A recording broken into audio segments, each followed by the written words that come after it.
What's up, guys? Artem MMA Analysis here. Going to be talking about PFL 5 2022 regular season. And before we get into the video, before we get into anything, I'm just going to be honest. I'm picking every single favorite on the card.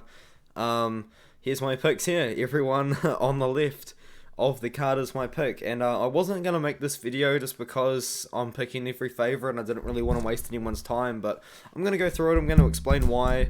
I'm going to talk about some interesting matchups, some potential underdogs that could cash. But for the most part, just look at the Tapology votes, it tells you it all. And I feel like it's becoming pretty transparent with PFL that they're setting up these matchups to kind of get the best in the top four. They're not really matching them up with each other and making it a bit more interesting. It's like this one here.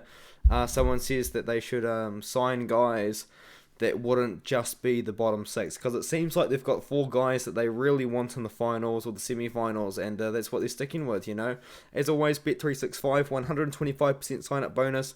Let's get into it. But yeah, as I was saying, it seems like they're signing a lot of guys that are just using to feed up their top 4 guys, and I'll be talking about that later. But one guy that isn't that is Ryoji Kudo, man. He potentially could have become a top player if he was given the nod over Brendan Lochman, because that was a close fight, man. Ryoji Kudo showed up to scrap.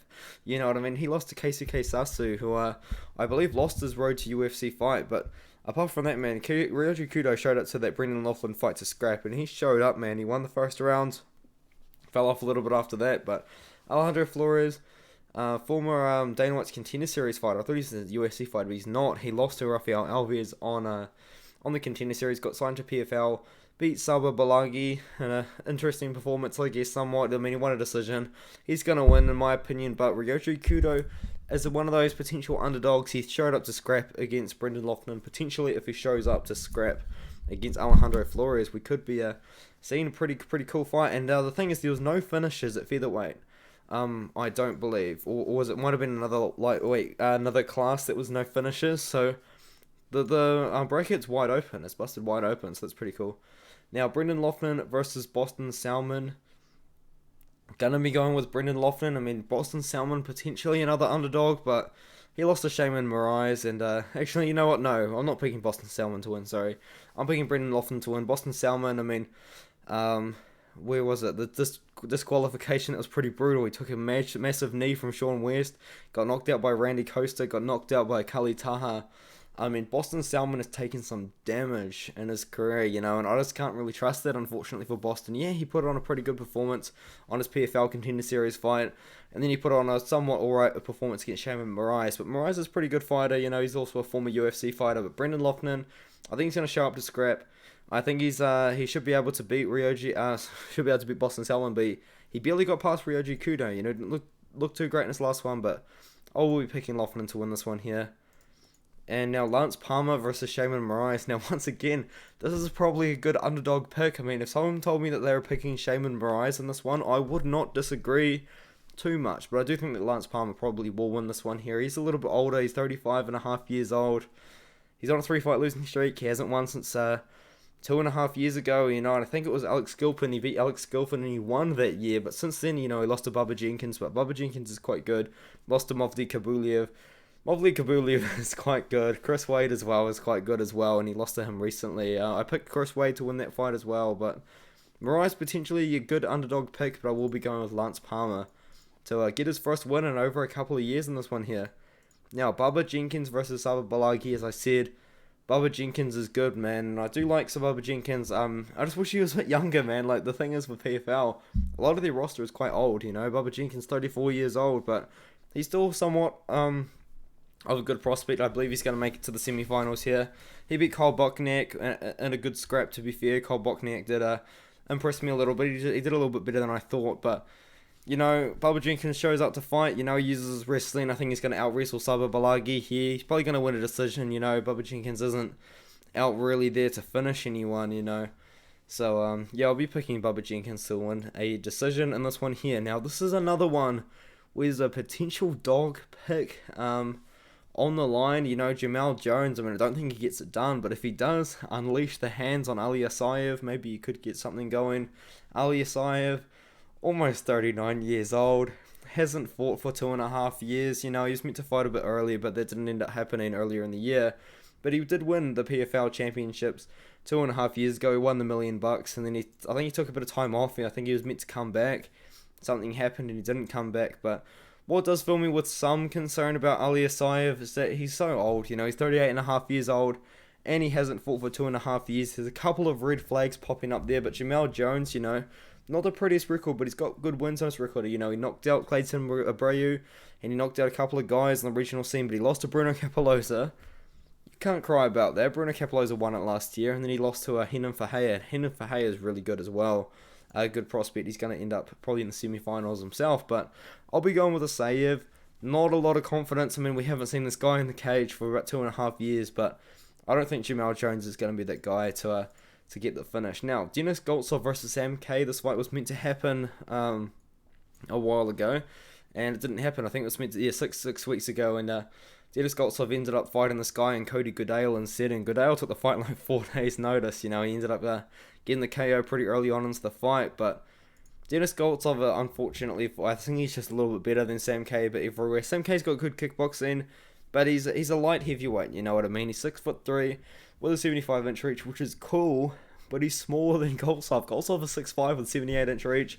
K also weighed in his last fight, apparently, at 206 pounds, so he's not going to be as big as Goltsov, who's somewhat in the middle of the heavyweight division, 247 pounds, and even then, the guys that K's been winning and losing against haven't been the highest of high-level competition. I'm going to be picking with Goltsov here.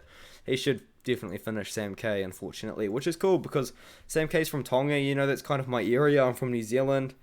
Big respect for Sam K, but unfortunately, I don't think he gets it done. Now, another one here, Untitled Chapter versus Stuart Austin. Stuart Austin, man, 8 losses. 7 of those 8 losses by KO. It's getting hard to watch, man. It is getting hard to watch. He got knocked out by Bruno Capoloza. He got knocked out by Renan Ferreira. He got knocked out by this guy. He's been knocked out by other guys in the past. 8 losses. 7 losses by KO. Like, it's just scary, man. It's not cool. You know, Untitled Chapter won by KO over Matthias Scheffel, who's got no chin. Now he's fighting Stuart Austin, who's got no chin. You know, it's tough, man. It's tough. I'm sorry, Stuart Austin, but I just have to say it, man. It's hard to watch. Delija's going to get a KO on this one here. Now, Renan Ferreira versus Clayton Abreu. Clayton Abreu, former UFC fighter. He had a weird run in the UFC. Like, he got a win over Sam Alvey, and who's still in the UFC, by the way. Lost to Shamil Gamzatov by split decision, who was undefeated at the time. I believe that was a loss to Jamal Hill. I'm not 100% sure, but I believe it was a loss. And then he lost to Jamal Jones. Was that a loss? I can't... Come on, guys. I'm sorry. I'm wasting time, but it's a weird video anyway. Yeah, so he just got cut. He just got cut off of 2 losses. One of them a split decision to an undefeated fighter. Like, okay. Originally went for Hill. Okay, marijuana. Yeah, and then it got cancelled and he just left. I'm a little bit confused. I don't know what happened there, but Renan Ferreira, savage, you know what I mean? No contest for Fabricio Verdum in a weird kind of fight, but I mean, he beat Carlos Manatafa by decision, and that ruined his chances to get into the playoffs, because Carlos Manatafa was so tough. He didn't get finished by this guy. He knocked out Stuart Austin, I mean, as he should. Knocked out Jamal Jones, you know, as he should. He's probably going to knock out Clayton Abreu. I mean, if Jamal Jones is able to knock out Clayton Abreu, Renan Ferreira should be able to as well. Renan Ferreira by KO or by submission. I mean, this guy's huge. He's 6'8". He's really good. He's a really good fighter in general. You know, he's got good jiu-jitsu as well. I do like Renan Ferreira.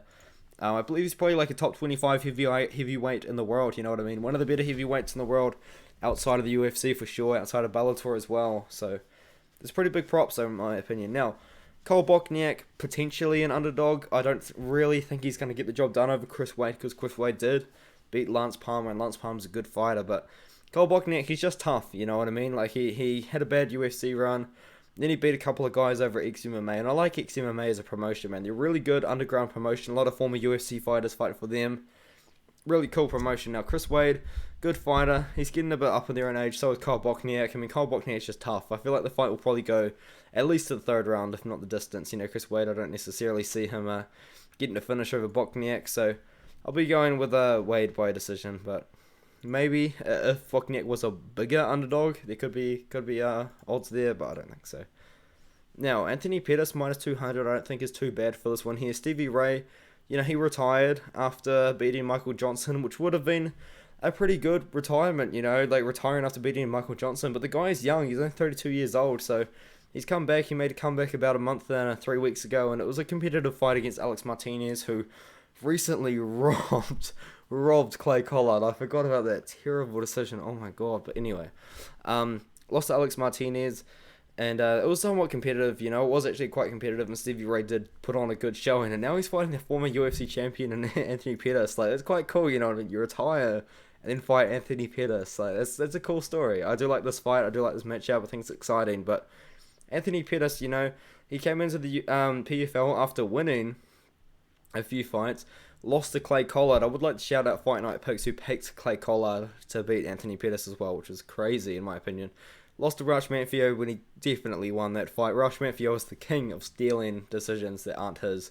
And then he beat Miles Price by submission in the first round. I think he should be able to beat Stevie Ray by this one here. He probably might even be able to get a finish, maybe. But I think the fight might go the distance and Ray will put on a good showing. But Pettis by decision, maybe by finish. I'll just go Pettis in general as my pick. I think he's not as good as he was way back in the day, but he's still there, he's still building a legacy for himself, and I do respect that, so I'll pick Pettis.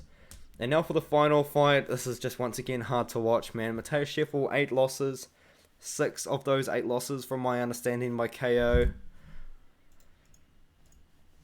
I mean, Bruno Capoloza knocked out Stuart Austin. He went to the decision with Ante Delija, but that's his only decision win.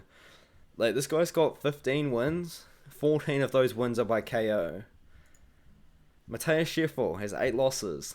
6 of those losses are by KO. And then one of them was at light heavyweight against Azamat Murzakanov, who's debating a fight at middleweight. He got knocked out by Ante Delija. He got knocked out by John Allen.